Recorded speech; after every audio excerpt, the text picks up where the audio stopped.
Mesdames, Messieurs, bonsoir. Bienvenue sur la RTS 20h, le journal. Voici les titres.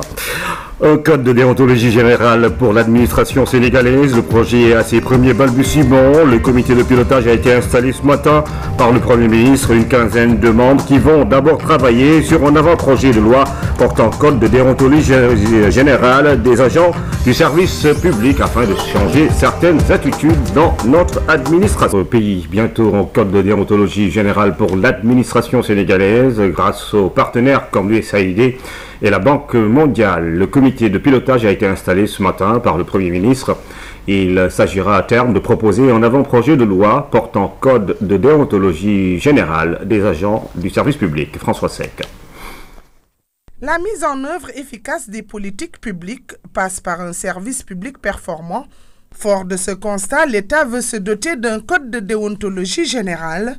Le processus est enclenché avec l'installation d'un comité de pilotage. La mise en place de ce processus constitue un jalon important dans la construction d'une administration qui répond aux exigences de l'émergence et du développement, c'est-à-dire une administration compétente, diligente, efficace et efficiente. La mise en place du code de déontologie générale est un impératif. Pour garantir son efficacité, il faut agir sur certains leviers. Les structures, les méthodes et procédures, mais fondamentalement les ressources humaines. Aucune méthode, outil technique ou autre procédure, quelle que soit leur performance, n'est capable de produire un service public de qualité si ceux qui les conçoivent ou les mettent en œuvre sont dépourvus de qualité professionnelle qui donne un sens et de la valeur à l'action publique.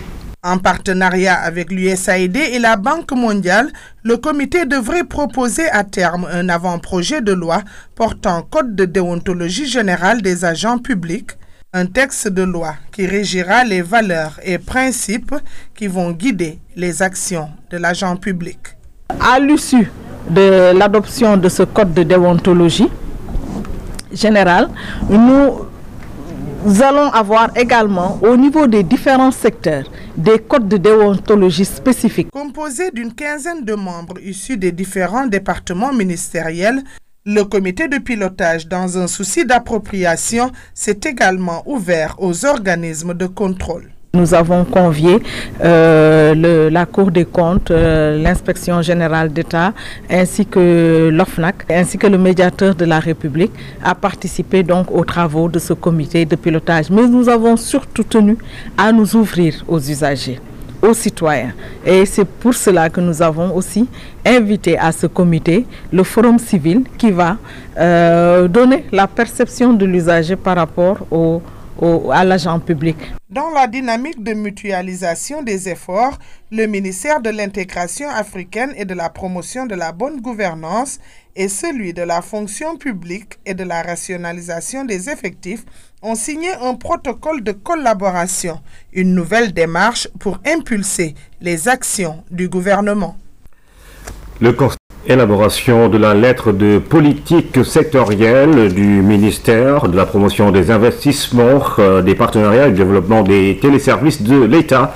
Le premier acte a été posé à l'occasion d'un atelier qui a permis aux participants de dégager les stratégies à adopter. Le reportage de Pabouna Tchawa.